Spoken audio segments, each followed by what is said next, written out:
Hello, नमस्ते साथियों। आज हम अपनी इस क्लास में कक्षा 9 की प्रश्नावली 11वीं का अध्ययन करेंगे। प्रारंभिक अध्ययन के तौर पे इस प्रश्नावली का जो हम पाठ पढ़ेंगे वो इस प्रश्नावली में आए हुए महत्वपूर्ण सूत्रों से संबंधित होने वाला है। आपने इस क्लास को ज्वाइन किया, धन्यवाद। आपका स्वागत है हमारे YouTube चैनल पे। आपसे अनुरोध है कि आप अंतिम समय तक इस क्लास के साथ बने रहिए ताकि इस प्रश्नावली से संबंधित महत्वपूर्ण सूत्रों को हम पूरा पढ़ लें। उसके बाद अगर हम बिंदुगत प्रश्नावलियाँ पढ़ेंगे तो हमें वो बिंदुगत प्रश्नावलियाँ बेहतर तरीके से समझ में आने वाली है। आज हम अपनी क्लास में NCERT द्वारा सत्र 2023-24 के लिए शुरू किए गए पाठ्यक्रम की कक्षा 9 की प्रश्नावली, गणित विषय की प्रश्नावली 11वीं, जिसका नाम पृष्ठीय क्षेत्रफल और आयतन है, उसके बारे में हम प्रारंभिक अध्ययन करने वाले हैं। अपना ये पैनल नंबर 1 जो है इस क्लास का, इस पैनल में हम शंकु की परिभाषा, TSA, CSA और क्षेत्रफल के बारे में बात करने वाले हैं। तो चलिए हम आगे बढ़ते हैं। शंकु की परिभाषा, TSA, CSA आदि के बारे में पढ़ लेते हैं। सबसे पहले बात करते हैं शंकु क्या होता है। समकोण त्रिभुज को समकोण बनाने वाली भुजा के अनुदिश घुमाने पर बनने वाली आभासी आकृति शंकु कहलाती है। देखिए इसमें क्या लिखा हुआ है कि कोई भी अपने पास समकोण त्रिभुज होता है, उस समकोण त्रिभुज को भुजा के, इस प्रकार के समकोण त्रिभुज को, जो समकोण बनाने के लिए काम में आने वाली भुजा, जैसे ये भुजा और ये भुजा, इन दोनों भुजाओं के सापेक्ष अगर हम घुमाएंगे तो जो आकृति एक आभास होगी वो आकृति क्या कहलाएगी? शंकु कहलाएगी। देखिए कैसे। मान लीजिए कि अपने पास कोई इस प्रकार का त्रिभुज है और इस त्रिभुज की ये जो भुजा है, इस भुजा के सापेक्ष हम अगर इसको घुमाते हैं तो एक आकृति का आभास होगा हमें, वो आकृति शंकु होगी। देखिए इस प्रकार से एक आकृति हमें बनती हुई नजर आ रही है। ये एक प्रकार से शंकुआकार आकृति हमें नजर आ रही है। कहने का मतलब नीचे एक वृत्ताकार पथ बन रहा है ये, और लास्ट में अंतिम नोक पर एक जो बन रहा है शून्य पॉइंट बन रहा है। इस प्रकार से ये आभास होने वाली आकृति जो है ये क्या है? शंकु है। इस प्रकार की परिभाषा हमने पढ़ी है। नेक्स्ट हम बात कर लेते हैं शंकु के वक्र पृष्ठीय क्षेत्रफल के बारे में। देखिए हमने अभी इस पैनल को शुरू करने से पहले लिखा था कि CSA और TSA, वक्र पृष्ठीय का मतलब होता है कर्व्ड सरफेस एरिया। जो सरफेस सीधा नहीं होता है यानी प्लेन नहीं होता है वो वक्र होता है। इसमें शंकु बनाने में जो दो वक्र काम में आ रहे हैं वो वक्र यहाँ इस प्रकार से शंकु बनेगा। इस शंकु में जो नीचे वाला सरफेस है वृत्ताकार, वो तो एकदम प्लेन होगा, और ये जो ऊपर की ओर होगा वो क्या होगा? कर्व्ड होगा, यानी वक्राकार होगा। ये आपको एक केप जो दिख रही है, सूत्र लिखा हुआ, ये केप एक शंकु के आकार की है। और केप बनाने में जो नीचे का हिस्सा है वो तो इसमें है नहीं। केप में जो हिस्सा ये ब्लू कलर का आपको दिखाई दे रहा है, ये वक्र पृष्ठ है इस शंकु का, और वक्र पृष्ठ का क्षेत्रफल होता है πr/l। ध्यान रहे l जो है वो शंकु की तिर्यक लंबाई होती है। कोई भी शंकु होता है अपना, उसमें तिर्यक 3 प्रकार की विमाएं हमें पता होनी चाहिए। कौन कौन सी? जैसे मान लीजिए ये इस प्रकार का शंकु अगर बना हुआ है, उसमें नंबर 1 हमें पता होना चाहिए कि उसकी त्रिज्या कितनी है, r, यहाँ से यहाँ तक की दूरी, केंद्र से परिधि तक की दूरी। दूसरी हमें पता होनी चाहिए कि उसकी ऊंचाई कितनी है, सीधी ऊंचाई। ध्यान रहे यहाँ पे सीधी ऊंचाई की बात हो रही है। h जो होता है वो सीधी ऊंचाई होती है यहाँ से यहाँ तक। अब अगर h और r हमारे पास उपलब्ध हो तो इसकी जो तिर्यक लंबाई है, तिर्यक ऊंचाई है, ये वाली तिरछी ऊंचाई, ये अगर हम तीनों को एक साथ देखें तो इस प्रकार से ये एक त्रिभुजाकार आकृति के रूप में हमें नजर आएगा। कौन कौन सा होगा इसमें? ये त्रिज्या होगी, ये ऊंचाई होगी, और ये l तिर्यक ऊंचाई होगी।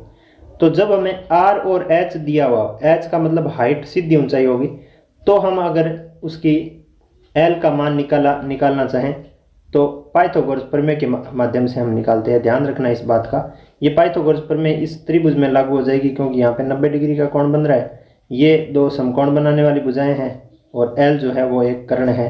तो l का जो मान आएगा वो आएगा अंडर रूट में h² प्लस आर स्क्वायर। इस सूत्र का विशेष ध्यान रखें। अंडर रूट में H square plus L square होता है किसी भी शंकु की तिर्यक ऊंचाई है। जब हमें आर और एच दिया हुआ होता है तो उसका मान निकालने के लिए under root H square plus R square का सूत्र लागू होता है। और इसका सूत्र जो होता है वक्र पृष्ठ का वो होता है पाई आर एल।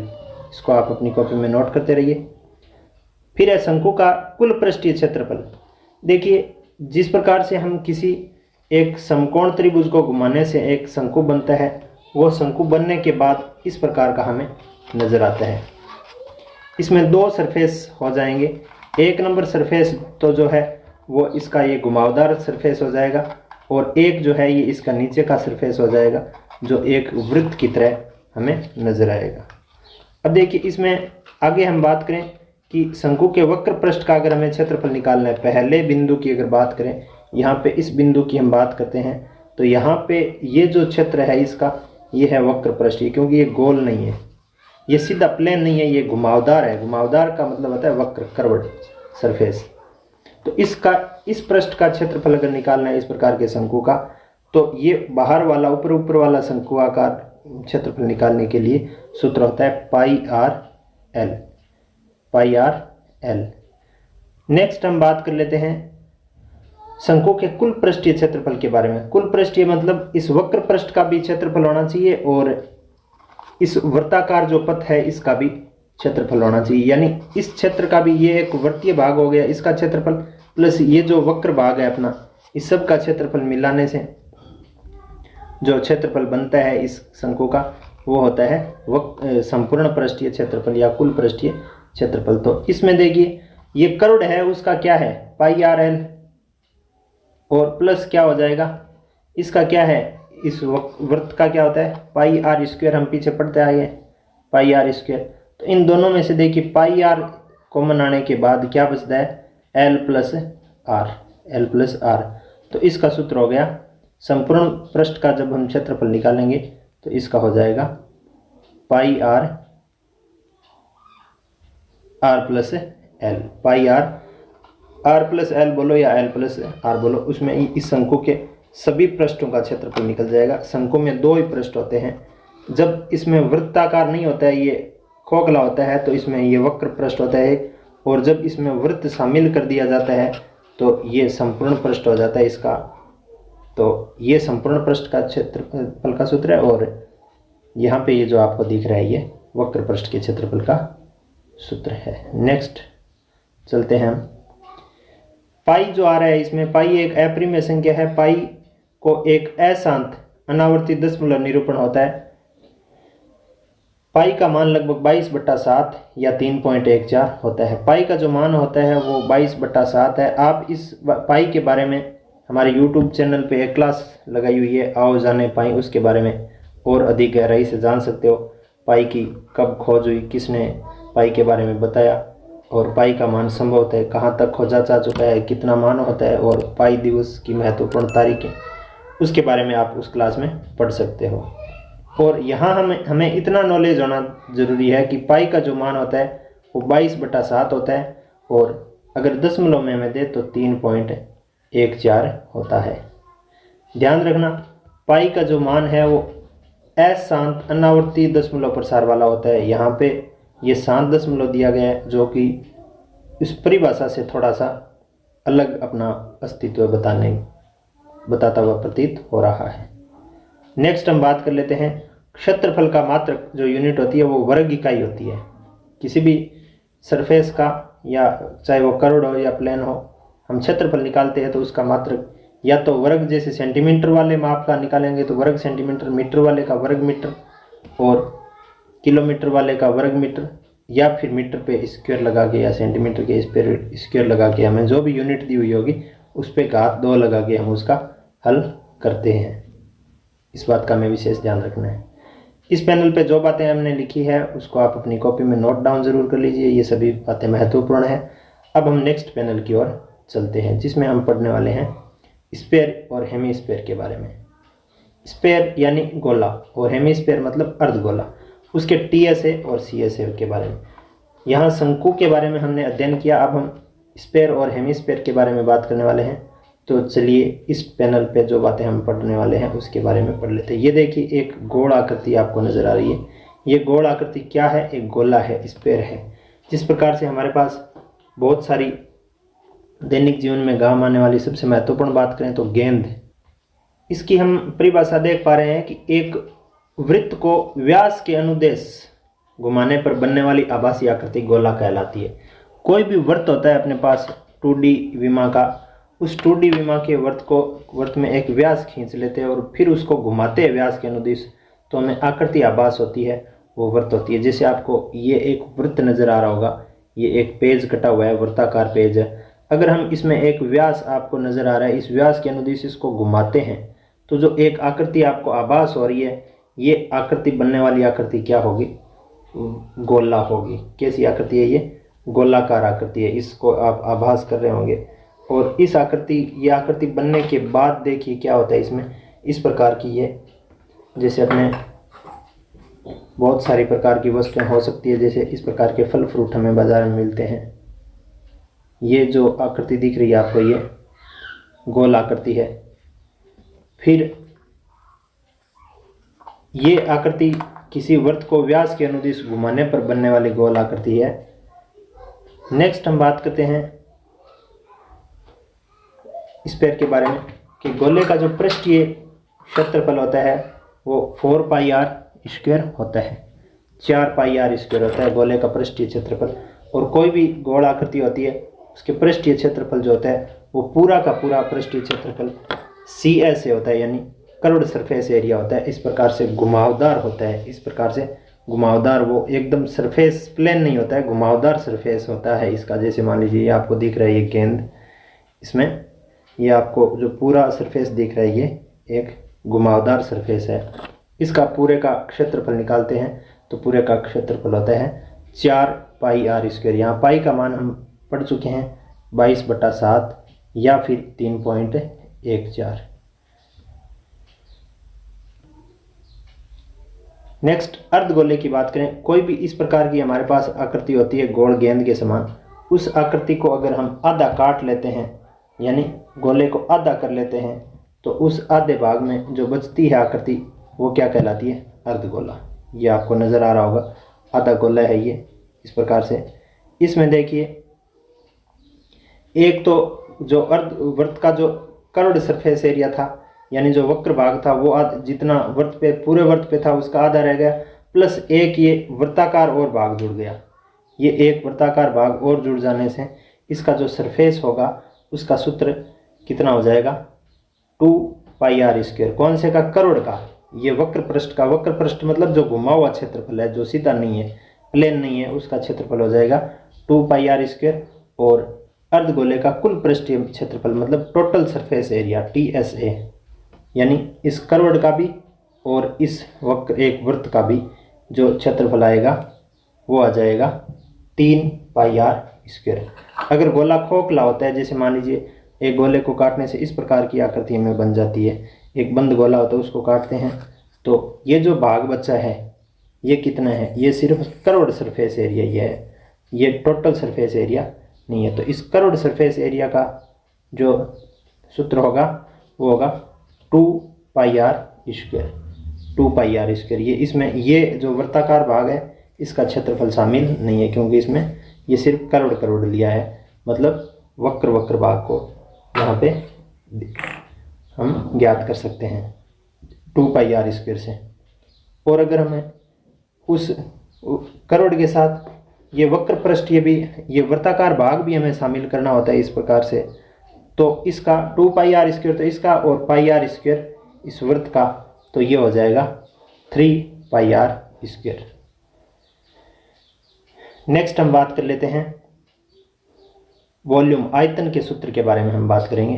तो आयतन के सूत्रों की हम बात करें तो सबसे पहले आयतन क्या होता है उसके बारे में बात करें। आयतन की परिभाषा आयतन को हम इस प्रकार से समझ सकते हैं, किसी वस्तु द्वारा घेरे गए स्थान को मापा जा सकता है। कोई भी वस्तु हम अगर कहीं पे रखते हैं तो वो कुछ स्थान घेरते हैं और उस स्थान को हम माप सकते हैं कि कितना स्पेस घेरा है इसने, तो वस्तु के उस माप को वस्तु का क्या कहते हैं? आयतन कहते हैं। किसी भी वस्तु को रखने से जो जगह घेरी जाती है उस जगह का माप जो होता है वो उस वस्तु का क्या कहलाता है? आयतन कहलाता है। जिस प्रकार से हम क्षेत्रफल के मात्रक को वर्ग इकाई लिख रहे थे, इसमें घन इकाई मात्रक लिखना पड़ता है या फिर यूनिट की क्यूब लगानी पड़ती है। जैसे मान लीजिए सेंटीमीटर वाली वस्तु का हम आयतन निकाले तो उसका आयतन का जो मात्रक आएगा वो सेंटीमीटर क्यूब आएगा। मीटर वाली का निकाले तो मीटर वाली क्यूब आएगा। और किलोमीटर वाली का अगर हम आयतन निकाल रहे हैं तो इसका मात्रक किलोमीटर की क्या 3 या फिर वर्ग किलोमीटर आप लिख सकते हैं। ध्यान रखना इस बात का। नेक्स्ट हम बात कर लेते हैं शंकु के आयतन के सूत्र के बारे में। शंकु का आयतन होता है 1/3 पाई आर स्क्वायर एच। यहाँ पे कोई भी शंकुआकार आकृति होती है उसमें जो नीचे का वर्तीय भाग होता है, इस वर्तीय भाग की त्रिज्या तो होती है r और सीधी जो ऊंचाई होती है वो होती है h। सीधी ऊंचाई होती है h और जो तिर्यक ऊंचाई होती है वो होती है l। यहाँ से ये सीधी ऊंचाई क्या कहलाएगी? h कहलाएगी और ये जो तिर्यक ऊंचाई है वो क्या कहलाएगी? l। और यहाँ केंद्र से इस वृत्त की परिधि तक की दूरी r कहलाएगी। इस प्रकार से ये वर्ताकार भाग का जो त्रिज्या होती है वही इसकी त्रिज्या कहलाती है। फिर आगे बात करते हैं गोले के आयतन के बारे में। स्फीयर का जो वॉल्यूम होता है वो किस प्रकार से निकलता है? गोले का आयतन होता है 4/3 pi r cube. Pi r cube है, यहाँ पे ध्यान रखना। 4/3 पाई आर की घात 3 ये गोले के आयतन का सूत्र है, ध्यान रखना। नेक्स्ट हम बात करते हैं अर्धगोले का आयतन। अर्धगोले का आयतन जैसे मान लीजिए जितना एक पूरा गोला है तो उसका 1/2 हिस्सा कर लेते हैं। जैसे पूरे गोले का 4/3 पाई आर क्यूब है तो इसमें से आधा करें तो 1/2 करने से ये 2 4 कट जाएगा और क्या बचेगा? 2/3 pi r cube. 2/3 pi r cube, इसका सूत्र हो जाएगा 2/3 पाई आर क्यूब, ध्यान रखना। नेक्स्ट हम सूत्रों का दोहराव कर लेते हैं। इस प्रश्नावली में महत्वपूर्ण जो बातें थी उसका हमने जिक्र कर लिया है। अब सूत्रों का हम थोड़ा दोहराव कर लेते हैं। हमने पढ़ा है शंकु के वक्र पृष्ठ का क्षेत्रफल। वक्र पृष्ठ ध्यान रखना कौन सा होता है? वक्र पृष्ठ सिर्फ ये वाला पृष्ठ, घुमावदार पृष्ठ, कर्व्ड सरफेस एरिया है, जिसको सी ऐसे शॉर्टकट में लिखा जाता है। पाई आर एल, यहाँ पे आर त्रिज्या है, एल तिर्यक ऊंचाई है। पाई का मान 22/7 या 3.14 होता है। शंकु का कुल पृष्ठीय क्षेत्रफल पाई आर कोष्ठक में एल प्लस आर, ये भी हमने पढ़ लिया, समझा भी था। कुल पृष्ठीय में ये वक्र पृष्ठ और ये जो अपना वर्ताकार भाग है ये दोनों जुड़ के जो क्षेत्रफल आएगा इसका और इसका, ये दोनों क्या हो जाएगा? कुल पृष्ठीय क्षेत्रफल। गोले का पृष्ठीय क्षेत्रफल, गोला एक जब बंद होता है एक्यूरेट पूरा गोला, उसका होता है 4 pi r square, 4 pi r square. अर्धगोले का वक्र पृष्ठीय क्षेत्रफल, वक्र पृष्ठीय मतलब क्षेत्रफल मतलब अपना गोला होता है, इसका ये जो घुमा हुआ क्षेत्रफल है, कर्व्ड सरफेस एरिया है, वक्रीय भाग है जो एकदम प्लेन नहीं है, उसका तो होता है पूरे में से आधा ही बचा है ये, तो ये हो गया 2 पाई आर स्क्वायर। और अगर इस अर्धगोले का संपूर्ण पूछे तो संपूर्ण में ये और शामिल हो जाएगा, ये शामिल हो जाएगा, तो पाई आर स्क्वायर इसका और 2 पाई आर स्क्वायर इसका, तो टोटल हो जाएगा 3 पाई आर स्क्वायर। शंकु के आयतन का सूत्र हमने अभी भी पढ़ा है, 1/3 पाई आर स्क्वायर एच पढ़ा है। और गोले का आयतन हमने पढ़ा था 4/3 पाई आर क्यूब। इनको आप अपनी कॉपी में अवश्य रूप में लिख लें और आगे की जो प्रश्नावलियाँ हम इसका हल करेंगे तो ये संबंधित प्रश्न में ये सूत्र काम आने वाले हैं, तो इनको आप लिखें और याद करें। ये जब सूत्र याद होंगे तभी ये प्रश्नावली हम आसानी से आगे कर सकेंगे, अन्यथा इस प्रश्नावली को कर पाना संभव नहीं है। इन प्रश्नों को लिख लेने के बाद हम अपने पैनल, इस क्लास की लास्ट पैनल पर पहुंच चुके हैं और इस पैनल पर पहुंचने के साथ ही आपने इस क्लास को पूरा देख लिया, इसके लिए आपका बहुत बहुत धन्यवाद।